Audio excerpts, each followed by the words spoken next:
Gálatas, capítulo 5, do verso 16 até o verso 25, diz assim o texto sagrado: Digo, porém, andai em espírito, e não cumprireis a concupiscência da carne, porque a carne cobiça contra o espírito, e o espírito contra a carne, e estes opõem-se um ao outro, para que não façais o que quereis. Mas, se sois guiados pelo espírito, não estais debaixo da lei, porque as obras da carne são manifestas, as quais são adultério, fornicação, impureza, lascívia, idolatria, feitiçaria, inimizades, porfias, emulações, iras, pelejas, dissensões, heresias, invejas, homicídios, bebedices, glutonarias e coisas semelhantes a estas, acerca das quais vos declaro, como já antes vos disse, que os que cometem tais coisas não herdarão o reino de Deus. Mas o fruto do Espírito é amor, gozo, paz, longanimidade, benignidade, bondade, fé, mansidão, temperança. Contra essas coisas não há lei. E os que são de Cristo crucificaram a carne com as suas paixões e concupiscências. Se vivermos em espírito, andemos também em espírito. Vamos orar mais uma vez. Senhor, nós somos gratos por estarmos aqui reunidos como família, como corpo de Cristo, convicto que o Senhor está entre nós. Eu suplico, ó Pai querido, o auxílio do Teu Espírito Santo, para que possamos, ó Pai, entender a Tua palavra, e para que eu possa, Pai querido, instruir a Tua palavra, a Tua igreja, e levá-los, ó Pai querido, a conhecer mais a Ti, e as Tuas verdades que eu tenho deixado, tenho, ó Pai querido, revelado a nós, que eu possa ser tão somente um vaso de barro, instruído pelo Teu Espírito, para edificar a Tua igreja. Senhor, me capacita, me dê a sabedoria, me dê o direcionamento, para que eu fale conforme o Senhor colocou em meu coração. Eu suplico, Pai, para a Tua igreja, que Tu dê a ela o discernimento do Espírito Santo, para que possa reter só o que vier de Ti. Eu oro ao Senhor em nome de Jesus, amém. Por assentar, irmãos. Dando então continuidade à nossa série de mensagens, aqui no livro de Gálatas, nós chegamos então aqui no finalzinho do capítulo 5, né? Vou deixar o verso 26 para a próxima semana, se assim Deus permitir. Na semana passada nós então falamos nos versos aqui anteriores, onde nós vimos que Paulo, ele enfatizou que a verdadeira liberdade cristã, ela consiste numa vida de santidade. A verdadeira liberdade cristã, ela consiste no serviço prestado ao nosso irmão, e quando nós fazemos isso porque o amamos. Paulo então ele mostra que essa verdadeira liberdade cristã, ela também consiste em nós estarmos obedecendo a lei de Deus.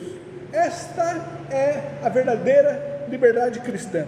Aqui nesse texto no qual nós acabamos de ler, nós vemos que Paulo, ele demonstra que essa verdadeira liberdade cristã, ela só é possível através do auxílio do Espírito Santo. O Espírito Santo aqui, ele é apresentado a nós, nesse texto que nós acabamos de ler, como um santificador, como o único que pode se opor à nossa carne, subjugando-a, dominando então o poder dela sobre nós, e nos dando a capacitação para que nós venhamos cumprir a lei e desenvolver os frutos do Espírito Santo. É isso que Paulo ele vem trabalhar aqui nesses versos, mostrando que nós somos totalmente dependentes do Espírito Santo para podermos viver essa vida de liberdade, essa vida de uma liberdade cristã, conforme Deus ele espera de nós. Vamos ver aqui a partir do verso 16, o verso 17, diz assim: Digo, porém, andai em espírito, e não cumprireis a concupiscência da carne, porque a carne cobiça contra o espírito, e o espírito contra a carne, e estes opõem-se um ao outro, para que não façais o que quereis. A palavra aqui, concupiscência da carne, ela diz respeito a todo o desejo pecaminoso, que é em virtude de nós termos herdado a nossa natureza caída de Adão.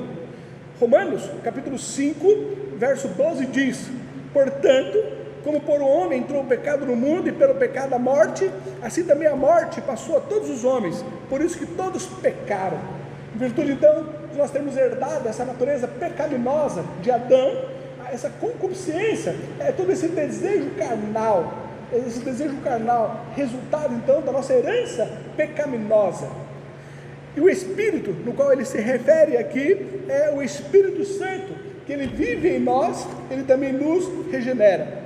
O que Paulo ele quer mostrar nesses dois versículos, é que não obstante nós sermos salvos, não obstante nós termos nossos nomes escritos no livro da vida eterna, não obstante nós sermos filhos de Deus, não obstante nós sermos uma nova criatura, não obstante nós termos sido regenerados, nós ainda temos aquela natureza caída em nós, e essa natureza caída, ela luta contra o Espírito, opondo-se a ele, para que nós venhamos ainda cumprir essas obras da carne. Mas, em virtude de nós termos uma vida regenerada, o Espírito Santo ele habita em nós. O Espírito Santo ele se opõe então a essa natureza carnal. E existe essa luta, esse confronto espiritual entre o Espírito Santo que em nós habita e a nossa natureza carnal. É isso que Paulo ele quer deixar aqui bem claro. Olha o verso 16 e verso 17. Digo, porém, andai em espírito, e não cumprireis a concupiscência da carne. Aí ele mostra, porque a carne, ela luta, ela cobiça contra o Espírito, o Espírito contra a carne, e estes opõem-se um ao outro. Isto ocorre, não obstante então, nós sermos salvos, essa luta, esse conflito espiritual em relação às nossas duas naturezas. O verso 17, ele termina mostrando aqui, para que não façais o que quereis. Aqui Paulo ele mostra o resultado então desse conflito entre a carne e o Espírito. O Espírito, ele não quer deixar que a carne faça o que ela quer, e a carne, ela não quer deixar que o Espírito então nos controle e venha manifestar os seus frutos. Um não quer que o outro se manifeste, um está se opondo ao outro. É esse conflito, esse é o resultado então da luta que nós temos. Mas entenda, essa luta só ocorre para pessoas regeneradas, para pessoas salvas, porque somente os salvos ele tem o Espírito Santo. Somente os salvos é uma nova criatura. Somente os salvos ele tem então o Espírito Santo habitando dentro do seu ser. Paulo mostra esse resultado então desse conflito, para que não façais o que quereis. Romanos, capítulo 7, do verso 14 ao verso 25, diz assim: porque bem sabemos que a lei é espiritual, mas eu sou carnal, vendido sob o pecado, porque o que faço eu não aprovo, pois o que quero, isto não faço, mas o que aborreço, isso faço. E se faço o que não quero, eu consinto com a lei que é boa, de maneira que agora já não sou eu que faço isso, mas o pecado que habita em mim, porque eu sei que em mim, isto é, na minha carne, não habita bem algum, e com efeito, o querer está em mim, mas eu não consigo realizar o bem, porque não faço o bem que quero, mas o mal que não quero, esse faço. Ora, se eu faço o que não quero, já não faço eu, mas o pecado que habita em mim. Acho então esta lei em mim, que quando quero fazer o bem, o mal está comigo, porque segundo o homem interior, eu tenho prazer na lei de Deus, mas vejo nos meus membros outra lei, que batalha contra a lei do meu entendimento, e me prende debaixo da lei do pecado, que está nos meus membros. Miserável homem que eu sou, quem me livrará do corpo desta morte? Dou graças a Deus por Jesus Cristo, nosso Senhor, assim que eu mesmo com entendimento sirvo a lei de Deus, mas com a carne, a lei do pecado. Paulo então ele escreve aqui em Romanos, de uma forma muito clara, esse conflito, essa luta espiritual que ocorre no nosso interior, que não obstante nós sermos salvos, termos o Espírito Santo, ainda essa natureza carnal, ela se opõe para que nós venhamos cumprir as suas obras, mas o Espírito Santo então ele confronta, existe essa luta interior. O verso 18 ele diz: mas se sois guiados pelo Espírito, não estáis debaixo da lei. Não estar debaixo da lei implica dizer que nós não somos mais condenados por ela. A nossa consciência, ela já não mais nos acusa por nós não estarmos cumprindo os cerimoniais, que era um sinal característico, né, da nossa escravidão em relação ao nosso pecado. Não estar debaixo da lei é que nós já não somos mais dominados pela nossa natureza carnal, nós já não somos mais sujeitos a ela, para que ela venha cumprir os seus propósitos sobre a nossa vida, mas cada vez mais ela fica subjugada a nós. Isso é o que Paulo quer dizer, que nós já não estamos mais debaixo da lei, nós já não somos mais dominados ou subjugados por ela. Romanos capítulo 6, o verso 14 diz: porque o pecado não terá domínio sobre vós, pois não estáis debaixo da lei, mas debaixo da graça. O pecado já não mais nos domina, a nossa consciência já não mais nos acusa pelo fato de nós não cumprirmos os cerimoniais. Nós já temos condições de subjugar o domínio do pecado sobre as nossas vidas. E o oposto de estar sendo dominado por essa natureza carnal é nós sermos então guiados pelo Espírito, que é o mesmo que dizer guiados para a santificação. Aqui no verso 19, Paulo ele diz: porque as obras da carne são manifestas. O que Paulo ele quer dizer é que essas obras da carne, ela é bem conhecida. As obras da carne, ela é bem clara de se conhecer, ela é palpável, ela é tangível, elas são manifestas, elas são claras. A nossa natureza carnal, ela é invisível, ela é interna, nós não temos como ver a nossa natureza pecaminosa, mas as obras dela é tangível, é palpável, todos podem conhecer através das palavras ou então através das atitudes, quais são as obras da carne. E Paulo então diz: as obras da carne são. E Paulo ele passa a mostrar uma lista então do que são essas obras da carne. Ele divide essas obras em 4 áreas: a área do sexo, a área da religião, a área da sociedade e a área da alimentação. A primeira então é a área do sexo. Veja aqui no verso 19: porque as obras da carne são manifestas, as quais são adultério ou prostituição, mas pode também ser traduzido por fornicação, impureza e lascívia. Impureza e lascívia. O que vem a ser o adultério? O adultério, que é uma das características das obras da carne, é uma relação sexual entre uma pessoa que ela seja casada com uma outra pessoa que não seja o seu cônjuge. Isso então é o adultério. A segunda obra da carne, Paulo ele fala aqui a fornicação, ou então a impureza, poderia ser também traduzido por comportamento sexual anormal. Então tudo que não é tradicional, não é normal, ele é caracterizado então como a prostituição. Romanos capítulo 1, do verso 26 ao verso 27, Paulo ele fala sobre isso. Por isso Deus abandonou as paixões infames, porque até as suas mulheres mudaram o uso natural, no contrário à natureza, e semelhantemente também os homens, deixando o uso natural da mulher, se inflamaram em sua sensualidade, uns para com os outros, homens com homens, cometendo torpeza e recebendo em si mesmos a correcompensa que convinha ao seu erro.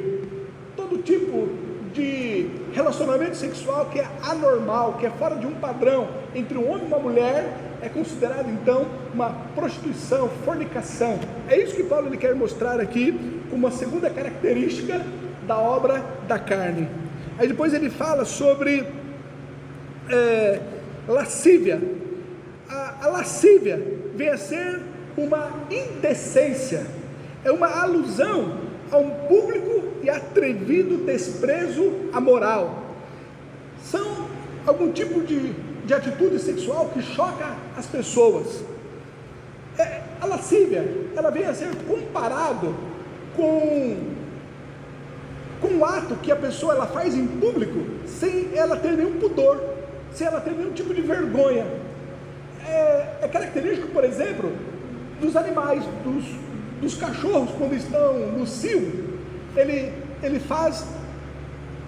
tem o seu ato, juntamente ali com um cachorro, uma cadela, em público, no meio das pessoas, sem que ele tenha vergonha, ou tenha qualquer tipo de pudor. Então, essa lascívia que Paulo ele está se referindo aqui, são pessoas que têm essa mesma atitude, a atitude de poder fazer uma extravagância, poder fazer algo em público, sem nenhum pudor, sem nenhuma vergonha, sem nenhum constrangimento, sem nenhuma algo assim que possa a consciência dele mostrar que ele está sendo imoral, mas ele faz isso de uma forma pública.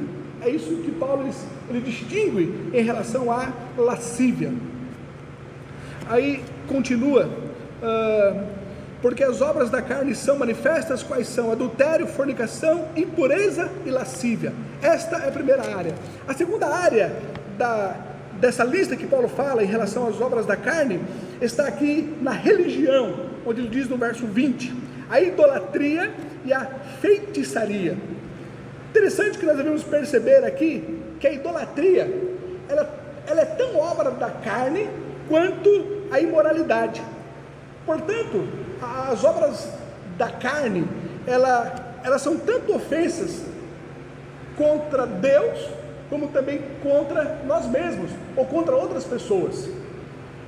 Adorar a outros deuses, que não seja o Deus verdadeiro, está no mesmo pé de igualdade da lascívia, do adultério, da prostituição, está na mesma lista.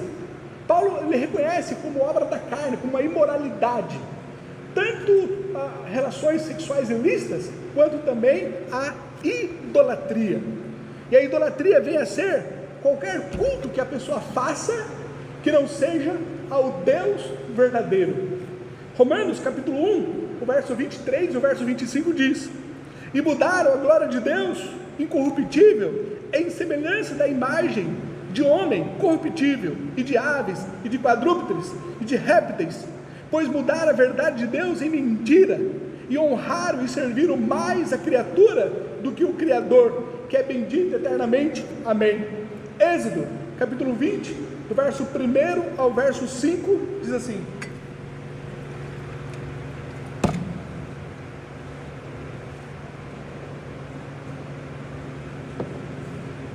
então falou Deus todas essas palavras, dizendo: eu sou o Senhor teu Deus, que te tirei da terra do Egito, da casa da servidão. Não terás outros deuses diante de mim, não farás para ti imagem de escultura, nem alguma semelhante do que há em cima dos céus, nem embaixo da terra, nem nas águas debaixo da terra. Não te encurvarás a elas, nem as servirás, porque eu, o Senhor teu Deus, sou Deus zeloso, que visita a iniquidade dos pais nos filhos, até a terceira e quarta geração daqueles que me odeiam. Fazer então o ídolo, adorar qualquer imagem de escultura que venha então afrontar ao Deus verdadeiro, que deve ser adorado em espírito e em verdade, isso é um ato de idolatria. E Paulo mostra que isso é uma obra da carne, resultado então da nossa natureza pecaminosa herdada por Adão. Ele continua falando, mais uma obra da carne, a feitiçaria. Feitiçaria seria um culto secreto, onde se invocam os poderes do mal, o uso de drogas para adivinhação ou então a cura. A terceira área, no qual Paulo ele fala aqui sobre que ele caracteriza como obras da carne, seria na área do social, né? O verso 20 e o verso 21 ele continua: inimizades, porfias, emulações, iras, pelejas, dissensões, heresias, no verso 21, invejas e homicídios. Paulo aqui nos dá 9 exemplos da ruína no que diz respeito ao relacionamento entre as pessoas. Tudo isso como obras da carne, que destrói o relacionamento, o convívio, a irmandade, a união, por nós estarmos em Cristo. Quando ocorre isso, ele rompe esse relacionamento. A inimizade vem ser a hostilidade.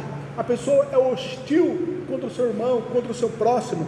Porfias vem a ser brigas. Pessoa que não consegue viver em sociedade, mas sempre arruma uma briga, uma confusão que o distancia do outro. Emulações, os ciúmes e o desejo de ter o que é do outro. A pessoa não se contenta com o que ela tem, mas ela então sempre cobiça aquele desejo de ter o que da outra pessoa tem.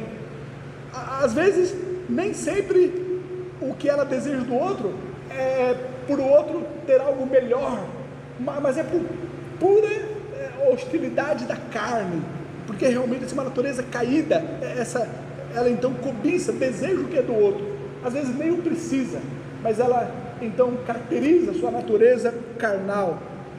Emulações, iras é o excesso de raiva. A pessoa ela realmente tem um descontrole emocional a ponto de agredir o outro de uma forma tão rude, através das palavras, e ela então, ela se ira, é uma pessoa iracunda contra o outro. Pelejas, rivalidades e ambição egoísta.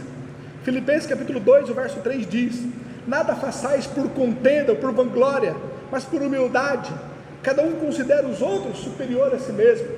Diferente então do que Deus espera de nós, a pessoa ao contrário, ela se deixa ser levada pela carne, e ela busca então a rivalidade e essa ambição egoísta. Dissensões vem a ser a desunião e a discórdia, como nós já falamos aqui, acho que semana retrasada, que o maior dos males que pode assolar as igrejas não é o que vem de fora, mas sim o que vem de dentro da igreja, quando então as pessoas se debatem entre si e causam então as divisões. Isso realmente que prejudica a igreja, porque as perseguições, ela não consegue destruir a igreja, mas ela se torna então combustível para nós nos fortalecermos. Mas essas hostilidades, brigas, essas dissensões, que são as divisões dentro da igreja, isso sim é o mal que nós devíamos combater.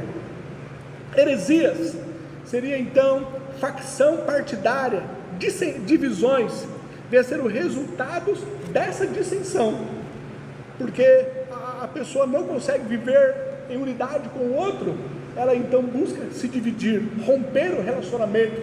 Por isso que muitas igrejas que poderiam estar cada vez mais em crescimento, elas se dividem, porque as pessoas se deixam ser levadas pela obra da carne. Inveja é o desejo de privar a outras pessoas do que elas possuem. A inveja é aquela questão que a pessoa ela fica triste, ela fica assim rancorosa pelo fato de uma outra pessoa ter sido abençoada, pela uma outra pessoa ela ter tido uma conquista. Então ela tem uma inveja por causa do outro ser bem sucedido. Às vezes não é nem necessariamente a pessoa é bem sucedida financeiramente, mas é uma pessoa realizada no seu casamento, uma pessoa realizada no seu relacionamento com seus filhos, é uma pessoa de bem com os outros, e ela consegue se relacionar bem com toda, uma pessoa benquista. E às vezes alguém tem inveja do outro, somente pelo que o outro tem, ou pelo que o outro é. Essa inveja, por causa do que o outro tem, e não consegue se alegrar pelo que o outro tem ou conquistou, então a pessoa se sente mal com isso. Paulo mostra que é uma obra da carne, e isto é inveja. Homicídios é o assassinato, tirar a vida do outro, impedindo qualquer tipo de relacionamento. Então essa é a terceira, nessa lista que Paulo nos dá, a terceira área, que é na área do social.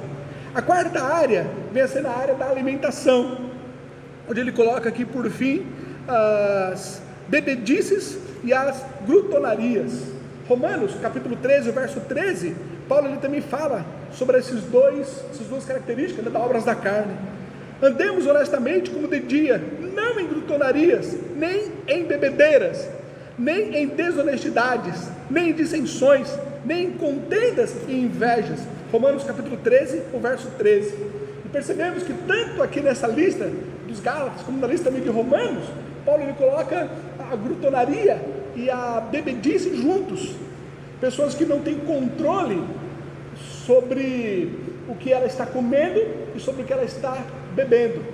É bem verdade que a Bíblia não nos condena a questão de nós bebermos, né, o vinho, mas o problema é quando as pessoas não têm o controle, e a sua falta de controle, ela passa a dar então mau testemunho, e ela ofende, e ela então perde o controle da sua consciência. Isso Paulo mostra que é uma obra da carne. A sua bebedeira e a glutonaria sempre andam juntos. No verso 21, ele então termina dizendo: e coisas semelhantes a estas. Depois dele mostrar então todas essas quatro áreas, na área do sexo, na área da religião, da sociedade, da alimentação, ele termina mostrando que contra essas coisas não há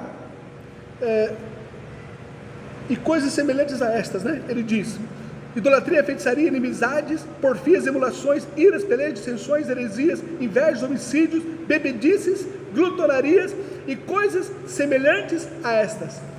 Quando Paulo diz que coisas semelhantes a estas, ele mostra que essa lista no qual ele acabou de colocar aqui, ela não é exaustiva.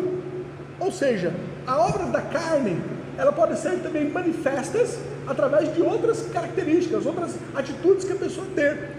Então, essa lista não é exaustiva. Nós temos outras listas aqui no Novo Testamento que mostram também as obras da carne. Por exemplo, 1 Coríntios capítulo 6, o verso 9 e o verso 10, ele diz: não sabeis que os injustos não hão de herdar o reino de Deus? Não erreis, nem os devassos, nem os idólatras, nem os adúlteros, nem os efeminados, nem os sodomitas, nem os ladrões, nem os avarentos, nem os bêbados, nem os maldizentes, nem os roubadores herdarão o reino de Deus. É uma outra lista das obras da carne.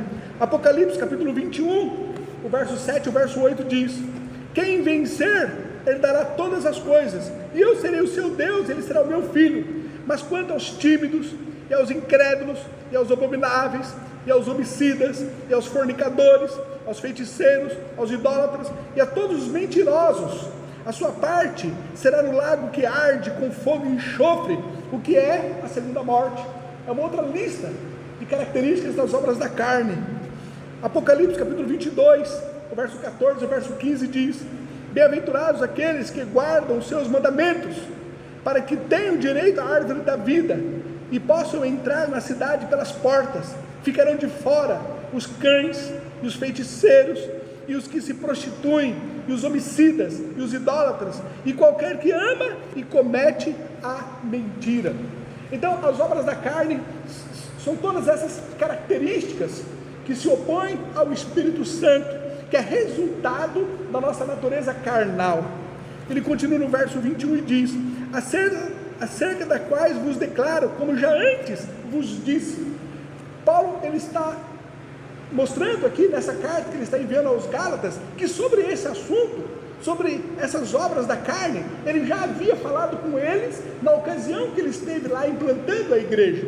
Então não é algo novo, não é algo que ele passa a relatar aqui por carta, mas ele já havia declarado, já havia informado, já havia exortado a eles quanto à necessidade de eles estarem mortificando essas obras da carne. E ele continua no verso 21: os que cometem tais coisas. De acordo com a construção aqui gramatical, o que caracteriza que não é uma atitude isolada, mas sim são hábitos onde a pessoa ela faz de contínuo. Não é algo isolado, mas ela continuamente, habitualmente, ela procura ter esse tipo de atitude. É algo contínuo, era uma característica que a pessoa sempre está fazendo. Os que cometem tais atos, ela geralmente o faz, habitualmente ela o faz. Ela sempre está tendo um tipo dessas atitudes aqui. Ele termina dizendo: não herdarão o reino de Deus. Os que praticam essas obras da carne, os que se deixam então ser dominados por a sua natureza carnal, eles não herdarão o reino dos céus. O que nós devemos entender é o seguinte: considerando que o reino de Deus é um reino de justiça, é um reino de santidade, então as pessoas que praticam essas obras da carne mostram que elas não estão em Cristo, porque Cristo, no qual nós devemos ser discípulos dele, e nós deixarmos que ele seja o nosso exemplo, para que nós venhamos seguir a sua pisada, Jesus Cristo, ele é caracterizado como o nosso exemplo de moralidade, de santidade, no qual nós devemos seguir o seu exemplo de vida, o seu estilo de vida. Essas pessoas que praticam essas obras da carne, elas não estão em Cristo, elas não são então herdeiros não são da descendência de Abraão, e para elas não serem da descendência de Abraão, elas não irão herdar as promessas de Abraão. Por isso que as pessoas que praticam essas obras, elas não herdarão o reino de Deus. É de acordo com o contexto onde Paulo ele fala sobre aquelas pessoas que estão em Cristo, e só podemos ser em Cristo, estamos em Cristo por sermos descendência de Abraão, e por sermos descendência de Abraão, nós somos herdeiros então das suas promessas.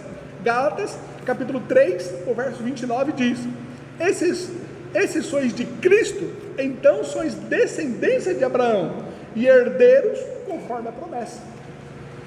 As pessoas então que praticam essas obras da carne não estão em Cristo, não têm o batismo do Espírito Santo, não fazem parte do corpo de Cristo, e por isso então não são da descendência de Abraão, e automaticamente não herdarão as suas promessas, então não herdarão o reino de Deus.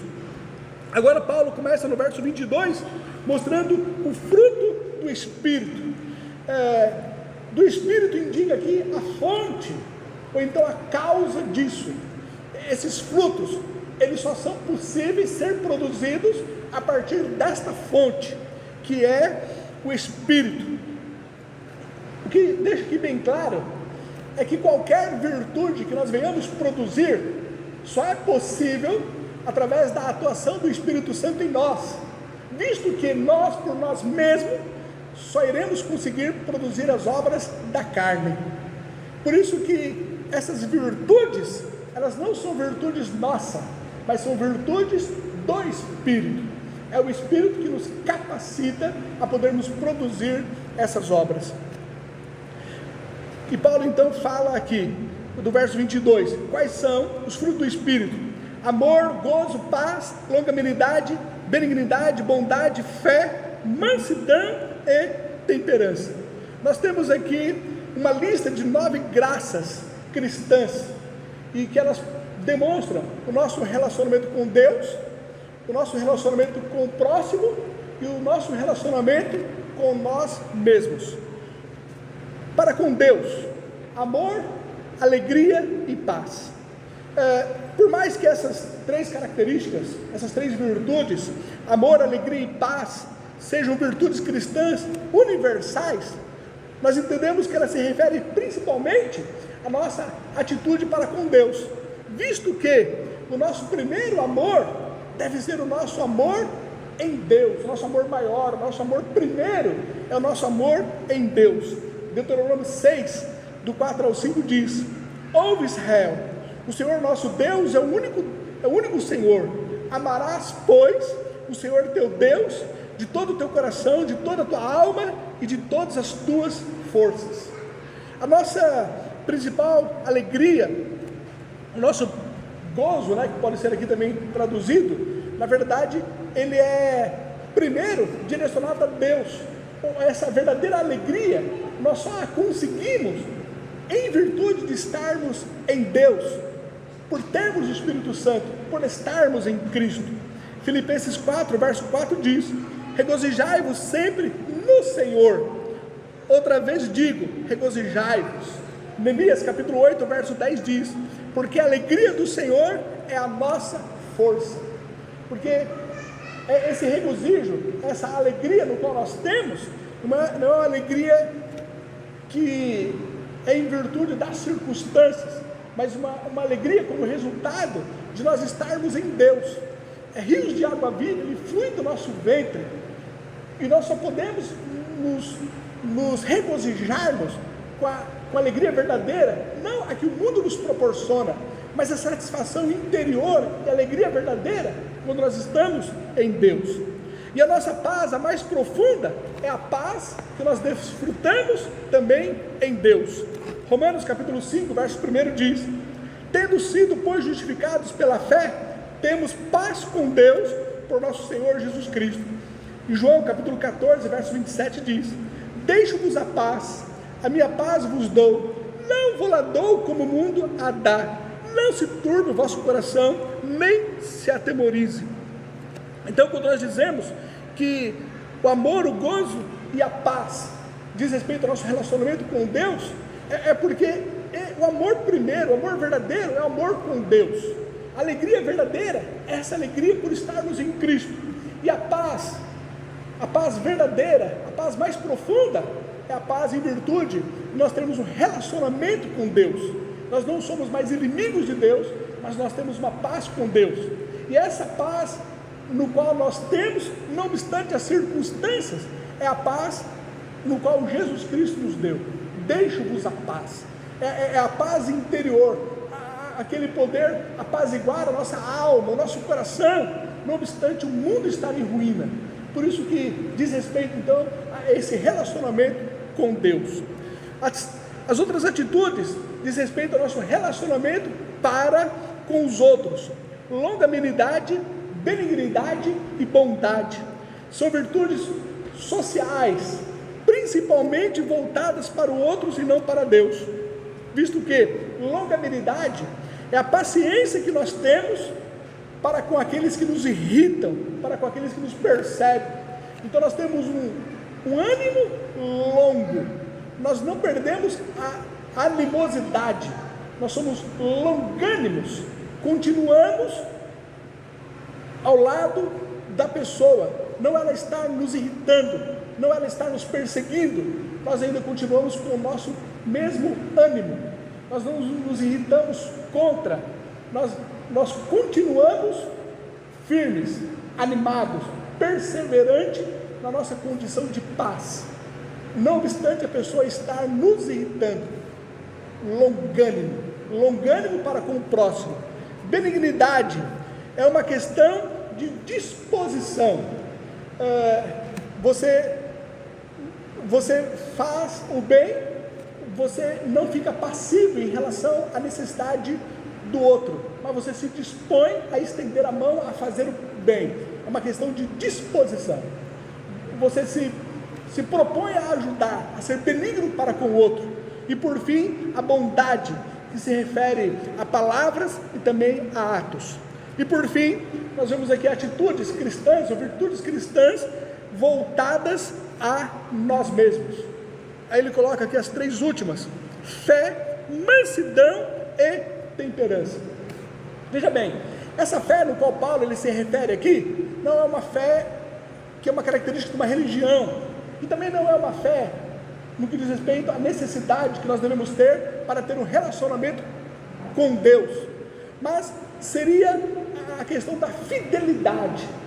É uma fidelidade no qual ela mostra uma atitude que você tem, que faz com que a pessoa confie em você, que você se torne alguém confiável, alguém fidedigno. Aqui seria a melhor tradução, é fidelidade. Você honra a sua palavra, você honra o que você diz, e você se mostra uma pessoa tão fidedigna, tão fiel, que a pessoa deposita confiança em você. Por isso que diz respeito ao relacionamento seu para com o outro. A sua atitude é uma atitude tão firme, onde o seu falar é sim, sim e não, não, onde você desperta que alguém te veja como alguém fidedigno. Você é uma pessoa fiel. As pessoas, fidelidade. Você é fiel em relação ao próximo. Depois ele fala sobre mansidão, que vem a ser aquela característica, a atitude humilde que nós podemos ver em Jesus Cristo. Mateus capítulo 11, verso 29 diz: tomai sobre vós o meu jugo e aprendei de mim, que sou manso e humilde de coração, e encontrareis descanso para as vossas almas. 2 Coríntios 10, verso 1. Além disso, eu, Paulo, vos rogo pela mansidão e benignidade de Cristo. Eu que, na verdade, quando presente entre vós, sou humilde, mas ausente, ousado para convosco. Então, essa mansidão é uma atitude que nós vemos em Jesus Cristo. Veja bem, essa questão da mansidão não quer dizer que você não tenha poder, ou você não seja uma pessoa forte. Não quer dizer que você não seja uma pessoa consciente do que você pode fazer, mas você se coloca numa condição de mansidão. Vamos supor, em relação a uma briga, alguém que está se opondo a você e está querendo que você uma confusão contra você. Você sabe que você poderia estar brigando com essa pessoa, mas você não o faz. Não é porque você tem medo, mas porque você busca mostrar a sua mansidão. Seria como um leão de unhas retraídas. Você é forte, você é um leão. Você é um leão, mas você retrai as suas unhas. Você sabe que você poderia estar realmente combatendo com a mesma força, com as mesmas palavras, com a mesma agressão, mas você demonstra a sua mansidão.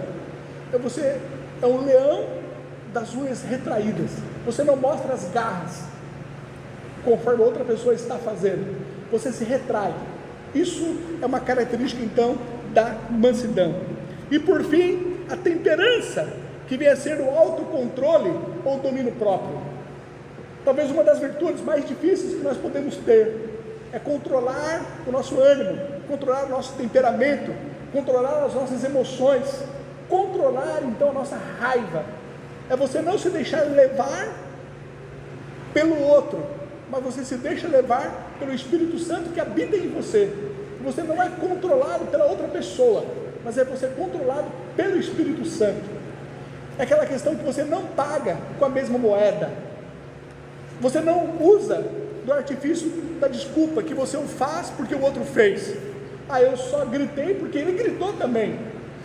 Mas ao contrário, você não é dominado pela atitude do outro. Então se o outro grita, você grita, é que o outro domina a sua vida.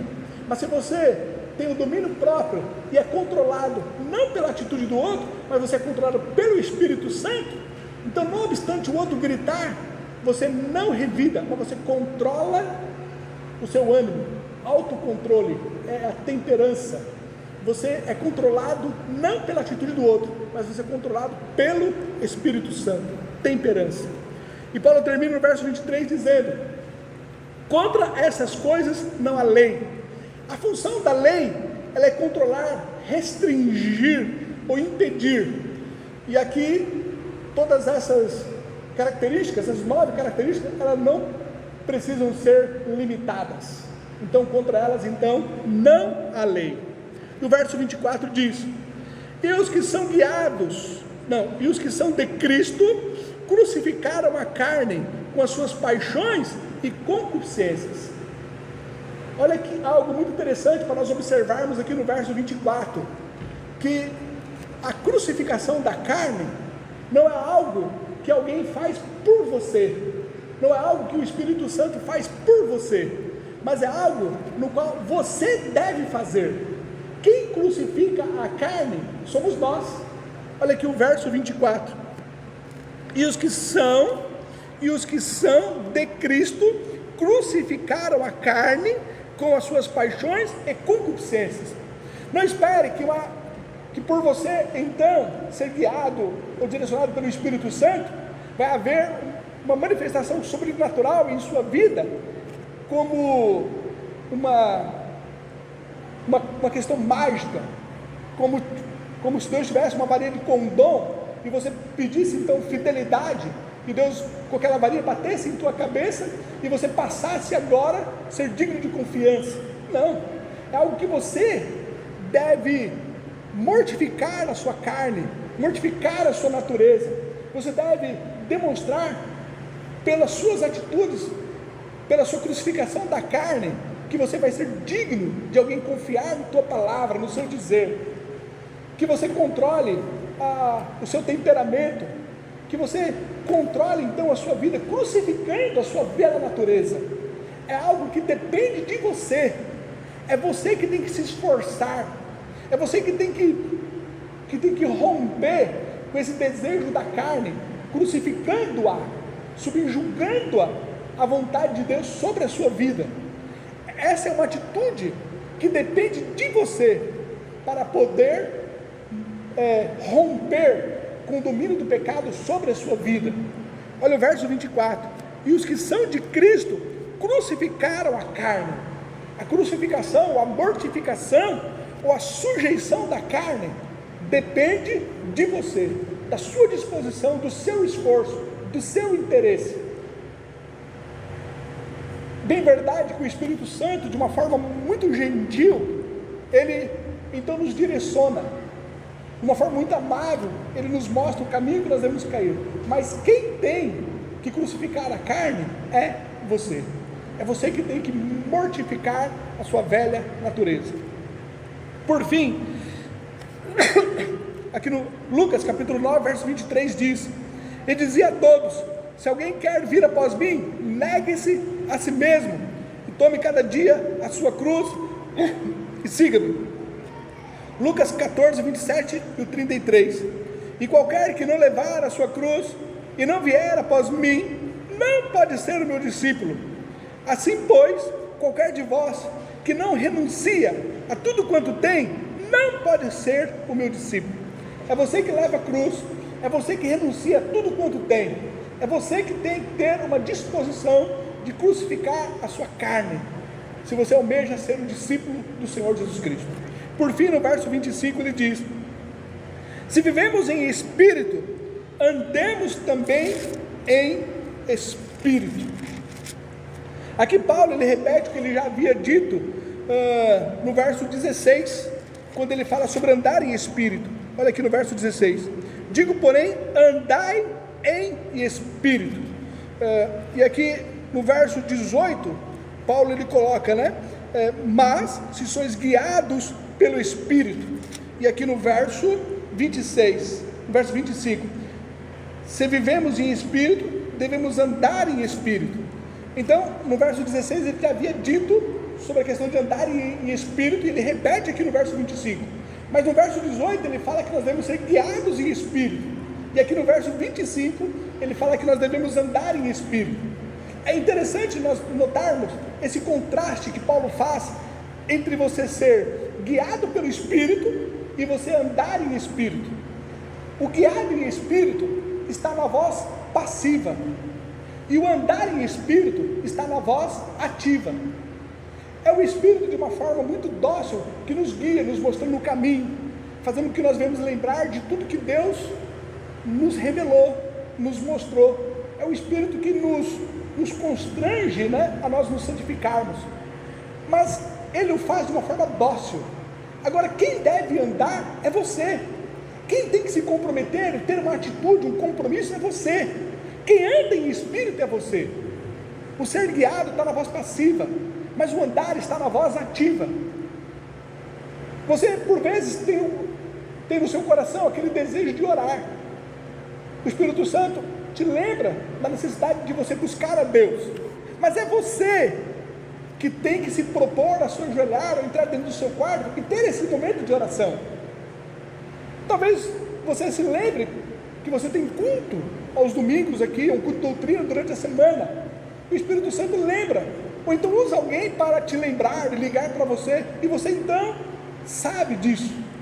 Mas é você que tem que andar em espírito, para alimentar o seu espírito, e vir à casa de Deus para buscá-lo. Esse andar em espírito depende de você. É uma atitude como resultado do seu interesse de buscar se santificar, se consagrar, se dispor ao serviço do Senhor.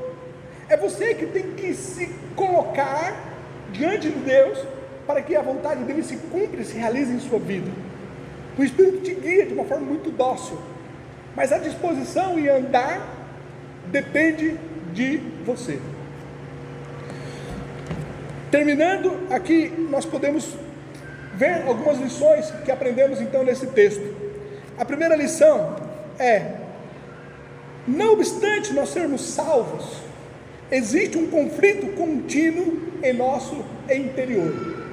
Verdadeiramente somos salvos, somos filhos de Deus, o Espírito Santo habita em nós, mas você ainda tem essa natureza pecaminosa, que ela só haverá de ser derrotada ou quando Jesus voltar, ou então quando nós morrermos, e aí estaremos com o Senhor para sempre. Mas aqui ainda temos essa natureza pecaminosa, e o conflito ele é contínuo.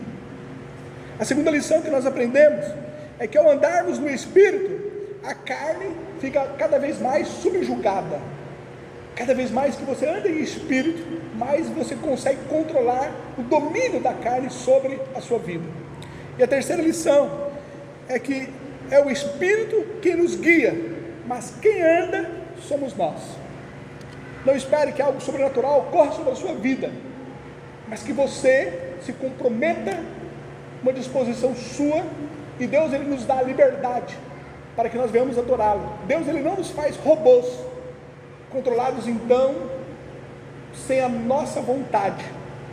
Nós não somos robôs, somos pessoas livres, e na nossa liberdade somos nós que andamos em Espírito, somos nós que almejamos andar em sua presença e vivermos com ele. É o Espírito que nos guia, mas quem anda somos nós.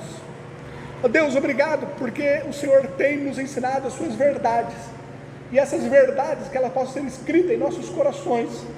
Reconhecemos, ó Pai, que nós por nós mesmos não conseguimos, ó Pai querido, agradar a Ti, porque somos sujeitos, ó Pai, a cumprirmos as obras da carne, mas graças te damos, porque não estamos sós nessa empreitada, mas o Senhor nos selou com o Teu Espírito, nos batizou com o Teu Espírito, e o Teu Espírito em nós nos capacita para produzirmos o fruto, para podermos, ó Pai querido, sujeitar a carne, e fazer com que ela fique dominada, debaixo, ó Pai querido, da Tua vontade, porque a Tua palavra nos ensina que o pecado já não tem mais domínio sobre nós. Nos ajuda, Pai querido, a andarmos em Espírito. Ó Senhor, nos ajuda a vivermos para a Tua glória. Eu oro assim, em nome de Jesus, amém.